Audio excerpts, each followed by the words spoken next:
क्यों हंगामा बरपा हुआ, इसी से जुड़ा है आज का हमारा विशेष भी। और विशेष इस वक्त आपकी टेलीविजन स्क्रीन पर, वक्त पर सवाल, जेपीसी में बवाल, क्योंकि आज लगातार बवाल देखने को मिला है जेपीसी में और यह सिलसिला लगातार जारी है। इस विषय पे बात करने के लिए खास मेहमानों का पैनल मेरे साथ मौजूद हैं। धनंजय गिरी हैं, प्रवक्ता भारतीय जनता पार्टी के, इसके अलावा विजय कौशिक है, नेता कांग्रेस के, और वरिष्ठ पत्रकार रामकृपाल सिंह जी। आप तीनों को बहुत बहुत स्वागत है हमारे साथ जुड़ने के लिए, इस विषय पर बात करने के लिए। विजय कौशिक जी, शुरुआत आपसे ही, क्योंकि ये बहुत महत्वपूर्ण है।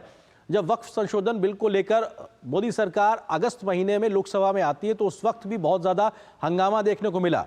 विपक्ष की मांग पर उसको ज्वाइंट पार्लियामेंट्री कमेटी में भेजा गया, लेकिन पहली बैठक से लेकर 22 अगस्त को पहली बैठक हुई थी, तब से लेकर आज तक की बैठक में लगातार राजनीति की चर्चा बाहर आ रही है। और इस प्रकार का आचरण विपक्षी सांसदों के द्वारा, ये तो फिर अपने आप में जेपीसी जैसी व्यवस्था पर ही गंभीर सवाल खड़ा कर देगा कि उसका मायने क्या है। विजय जी, देखिए, सबसे पहली बात, जो वक्फ बोर्ड संशोधन कानून को लेकर कांग्रेस पार्टी की तरफ से हमारी नियत और नीति बिल्कुल स्पष्ट है।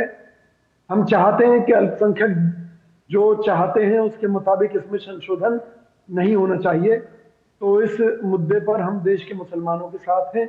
उनकी धार्मिक आस्था और उनकी जो जीवन शैली है, हम उसका समर्थन करते हैं।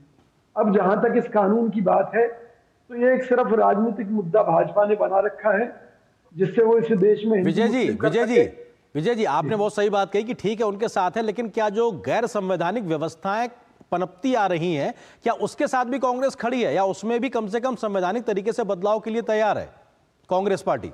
निश्चित तौर पर हम चाहते थे कि जेपीसी की जांच में एक जो भेदभाव वाली बात है वो ना दिखाई दे, लेकिन सरकार की मंशा कहीं ना कहीं इस मुद्दे का राजनीतिकरण करने की है। इसलिए जितना भी इस मामले को लेकर पक्ष विपक्ष आप देख रहे हैं, वो वैसा सरकार चाहती है, इसलिए हो रहा है। वरना अगर सरकार को, अगर कांग्रेस पार्टी की किसी नीति से कोई दिक्कत है तो खुलेआम बात रखे ना। क्यों इस तरह का दोहरा व्यवहार करके वो जनता के बीच में कांग्रेस को मुस्लिम पार्टी साबित करना चाहती है? क्यों करना चाहती है? अरे उसे सीधी मुद्दों पर बात करनी चाहिए। और जो इसमें राजनीतिक तौर पर जो मुद्दे भाजपा ने उठाए हैं जी, उन मुद्दों को साइड में रखकर जो असल समस्याएं हैं, जिनको आप संवैधानिक समस्या बता रहे हैं, उनको दूर किया जाए। हमें कोई ऐतराज थोड़ी ना है, लेकिन मुद्दा फिर वही है जी, सरकार इसके माध्यम से कहीं ना कहीं मुस्लिमों के हितों पर कुठाराघात करना चाहती है। विजय जी, सर, यहाँ जब जेपीसी की बात होती है तो यहाँ सरकार नहीं सर, संसद है। संसद मतलब पक्ष विपक्ष दोनों है, और जो तमाम विपक्षी सांसद हैं उनके आचरण की वजह से ये स्थिति आ रही है। हालांकि खैर, आपके पॉइंट को मैं आगे बढ़ाता हूं। धनंजय जी, सवाल ये है कि बीजेपी इस मसले में भी राजनीति कर रही है, इसलिए, और आप लोग उनके गलत नजरिए को दुनिया के सामने, देश के सामने रखना चाहते हैं, ऐसा वो आरोप लगा रहे हैं आपके ऊपर। धनंजय जी। आरेंद्र जी, मैं बड़ा धन्यवाद देता हूं इनका कि जो सवाल भी आपने इनसे नहीं पूछा वो खुद ही बताने लगे। ये खुद बताने लगे कि ये किसी धर्म परस्त हैं, मुस्लिम परस्त हैं, ये तो आप दुनिया दिखाना चाहती है, ये जेपीसी बताना चाहती है। ये कोई नहीं चाहता। जेपीसी में इनके भी लोग हैं, सबके लोग हैं, सारी पार्टियों के लोग हैं, लेकिन ये कहां चले गए? क्योंकि मन में है कि मुल्क के ऊपर मुसलमान, और यही परेशानी का विषय है। जो कांग्रेस ने आज तक, ये क्या दिक्कत है भाई, कल्याण बनर्जी के जैसे लोगों का कल्याण ही इसी में, क्योंकि उन्होंने पब्लिक स्टेटमेंट दिया था कि जहां एक बार नमाज पढ़ लिया, जमीन इस्लाम मानने वालों की हो गई।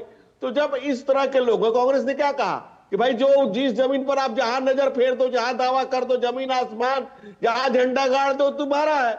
ना अपील न दलील, सीधा इंसाफ।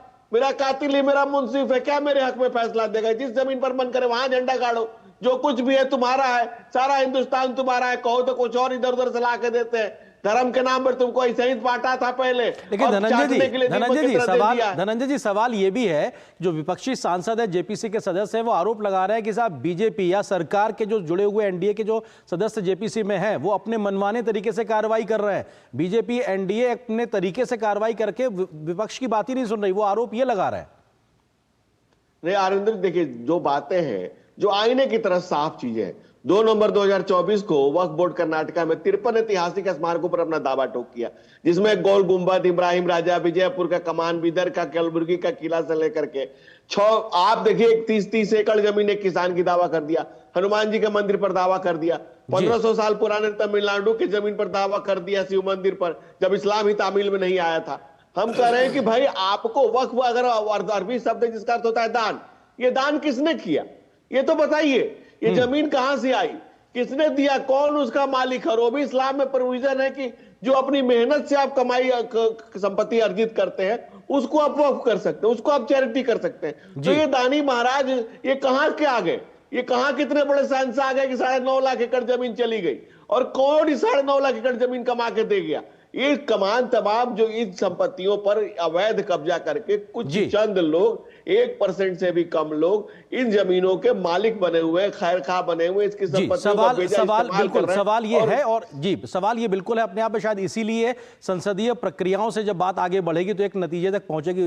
रामकृपाल जी, आपको लगता है कि संसद के अंदर लोकसभा हो या राज्यसभा हो बहुत तीखी बहस होती है तमाम मसलों को लेकर, फिर बात होती साहब जेपीसी में ये मामला जाना चाहिए। अब जब जेपीसी में मामला है जिसमें पक्ष विपक्ष दोनों हैं, उसके बाद भी वहां पे इस प्रकार की राजनीति देखने को मिल रही है, तो कैसे एक बेहतर समाधान की ओर आगे बढ़ा जाए। हमारी संसदीय व्यवस्थाओं पर ही एक बड़ा प्रश्न चिन्ह लग जाएगा अगर इस प्रकार की सियासत वहां भी देखने को मिलेगी तो।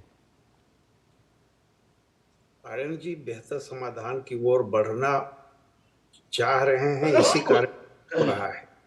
अभी तक हमेशा एक चीज रही है कि अगर किसी चीज को, किसी विधेयक को कारपेटिंग मतलब नीचे डालना हो तो उसको संसदीय समिति को सौंप दिया जाए, माना जाता था कि टालना हो गया। इस बार अच्छी बात यह है कि टाइम बाउंड हर चीज हो रही है। जो सरकार ने कहा था कि बजट सत्र के पहले इसको पेश कर दिया जाए, बजट सत्र शुरू होने से पहले, उस डेडलाइन को लेकर के अंबिका पाल जी आगे बढ़ रहे हैं। दिक्कत यह है कि जब से वक्फ बिल का संशोधन की बात आई है, जब से चल रहा है, तब से कोई उसके मुद्दों पर एक एक चीज पर बात नहीं करता। हर आदमी बात करता। जैसे अभी विजय भाई कौशिक बहुत अच्छे इंसान हैं, वो मेरे मित्र भी हैं, उन्होंने एक बात कही कि माइनॉरिटी यानी मुसलमानों के उनका धर्म और उनकी संस्कृति अपना हिसाब।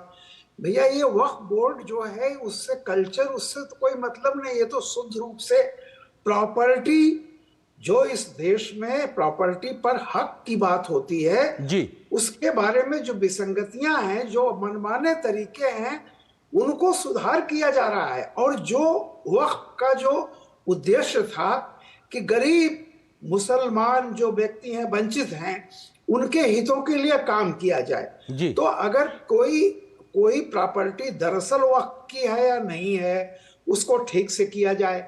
इसमें किसी भी चीज को, जिस देश में हमारी एक कानूनी प्रक्रिया है, अदालतें हैं, संस्थाएं हैं, उनको नजरअंदाज करने की कोशिश न होने पाए, तो वो सारी चीजें हो रही हैं। अब जिस छोटी बात पर ये आज विवाद हुआ है जी, सबको पता है कि 31 को, 1 तारीख को बजट पेश होना है। बिल्कुल 31 लास्ट डेट है। 31 को ये पूरा का सारी प्रक्रिया करके सौंपना था। अभी आप देखिए कि सब कुछ हो चुका है, एक एक पॉइंट पर बिंदुवार फाइनल बात करके इसको सौंपना था। हाँ, लेकिन टालने की राजनीति दिखाई पड़ रही, जो आप बिल्कुल जो महत्वपूर्ण बात आप विपक्ष की मंशा ये है कि इस सदन में भी ये बिल न पेश। बिल्कुल, ये मंशा पे सवाल खड़े हो रहे हैं। बिल्कुल, बहुत महत्वपूर्ण बात आपने रामकृपाल जी कही है। विजय कौशिक जी, सवाल यही है कि जो टाइम बाउंड तरीके से जेपीसी को काम करना है और कांग्रेस और समेत विपक्षी दल ये चाह रहे हैं कि साहब क्या ये टल जाए, तो उस दिशा में कोशिश हो रही है, शायद इसीलिए इतना हंगामा हुआ है। क्या उस दिशा में, या कहा जाए उस स्तर की भी राजनीति अब जेपीसी में होगी? नहीं, सबसे बड़ी बात यह है, क्या इसे टालने से कांग्रेस पार्टी को कोई फायदा है? बिल्कुल नहीं। हम फायदे नुकसान को लेकर कोई राजनीतिक दृष्टिकोण नहीं रखते।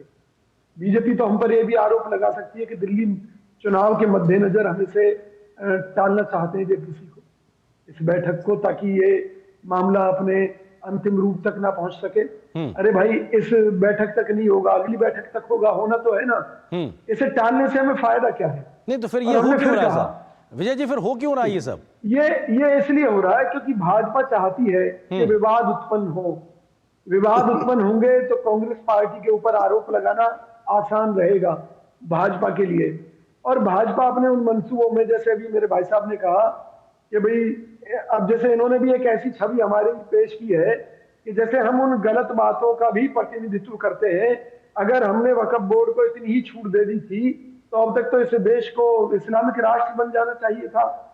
आज भी मोदी जी खुद मानते हैं कि मुसलमानों का कोई भला कांग्रेस राज में नहीं हुआ, और दूसरी तरफ भाजपा हमारी ऐसी छवि पेश करती है कि जैसे कांग्रेस राज में तो हमने मुसलमानों को इतनी छूट दे दी थी। सर लेकिन ये जो आप विजय जी आप जो बात कर रहे हैं सच्चर कमेटी की रिपोर्ट, तो विजय जी सच्चर कमेटी की रिपोर्ट तो वही बात कहती है जो बात आप कह रहे हैं कि इतने दशकों तक मुस्लिम समुदाय की जो बेहतरी होनी चाहिए थी उससे बहुत ज्यादा पिछड़ापन रहा है, और ये सच्चर कमेटी कांग्रेस के समय की ही है, उसी की फाइंडिंग्स हैं ये। तो देखिए, अब अगर आप सच सुनना चाहते हैं तो कांग्रेस पार्टी की तरफ से स्पष्ट रूप से कह रहा हूं जी, मुसलमानों के लिए तो हमने सच्चर कमेटी बना दी थी।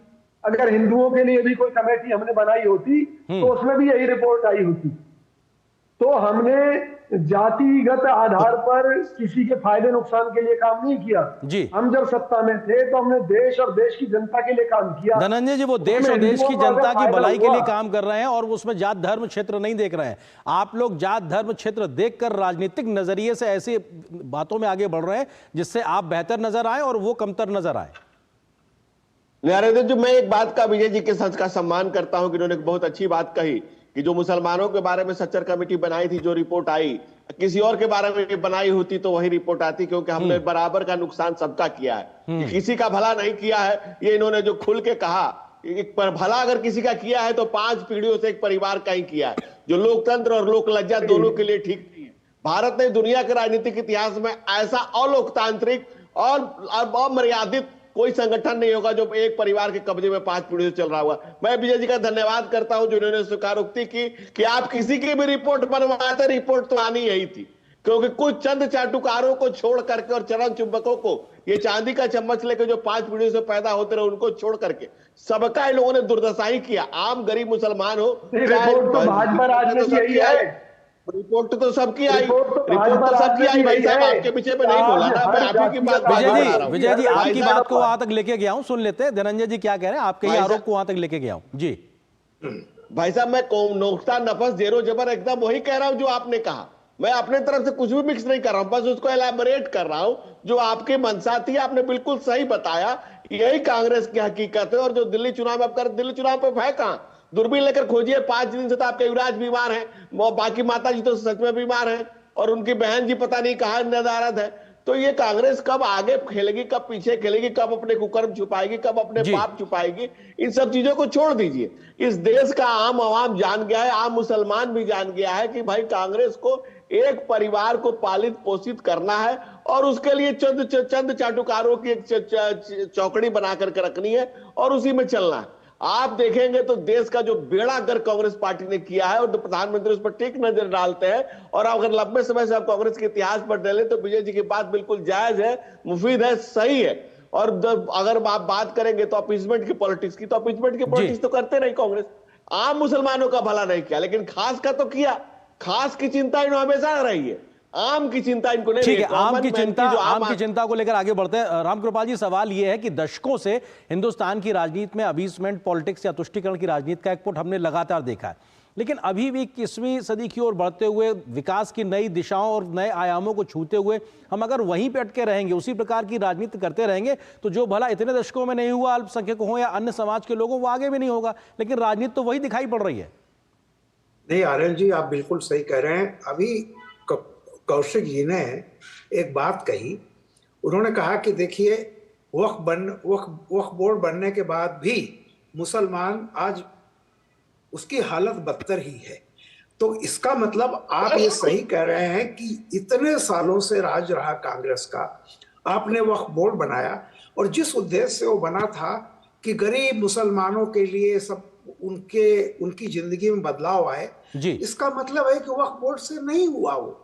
और यही बात जब इसका बिल पेश किया गया था तब भी यही बात उसको पेश करते समय कही गई थी कि चूंकि वक्फ बोर्ड का फायदा क्या हुआ, एक माफिया भू माफिया पैदा हो गया जी, उसमें जो प्रॉपर्टी डीलिंग का काम करने लगा, आम मुसलमान उससे वंचित है। ये बात विजय जी भी कह रहे हैं, स्वीकार कर रहे हैं कि कांग्रेस राज में भी मुसलमानों का भला नहीं हुआ। मोदी जी तो अभी 10 साल हुआ है, लेकिन इस देश में 70 साल से तो बीजेपी की सरकार नहीं थी, लेकिन वक्फ बोर्ड तो इतने पहले से है। और मैं एक बात सच्चाई कह दूं, 1992 में जब बाबरी मस्जिद ढही, जी मुसलमान इस देश का नाराज हुआ, कांग्रेस से भी नाराज हुआ, बीजेपी से तो नाराज था ही, जी वो चला गया छोड़ के। तो जो 95 में जो अमेंडमेंट किए गए वो सिर्फ अपीजमेंट था। जिस तरह के प्रोविजन उसमें डाले गए और जो शक्तियां प्रदान की गई, जी साफ दिखता है कि वो एक तरह से नाराज मुसलमानों को मनाने की एक असफल कोशिश। बिल्कुल राम गोपाल जी, आप जो एक उदाहरण दे रहे हैं, ऐसे तमाम उदाहरण हमारे पास में मौजूद हैं भारतीय राजनीति में, जब किस प्रकार के प्रूवन एक तरीके से दिखाई पड़ता है कि किस प्रकार की राजनीति के फैसले से क्या लाभ लेने की कोशिश की गई। फिलहाल वक्त इतनी अनुमति दे रहा। आप तीनों मेहमानों का बहुत शुक्रिया हमारे साथ जुड़ने के लिए, इस विषय पर विस्तार से बात करने के लिए शुक्रिया आप तीनों का। और यहाँ पर एक छोटे से ब्रेक के लिए रुकते हैं। ब्रेक के उस पार जब वापस आएंगे तो आपको खबर दिखाएंगे दिल्ली की, जहां पे प्रचार धुआंधार, जारी है तकरार। किस प्रकार से आज दिल्ली की सियासत गरमाई रही, तमाम मसलों और मुद्दों को लेकर इस खबर पे होगी हमारी नजर। फिलहाल एक छोटे से ब्रेक के लिए रुकते हैं।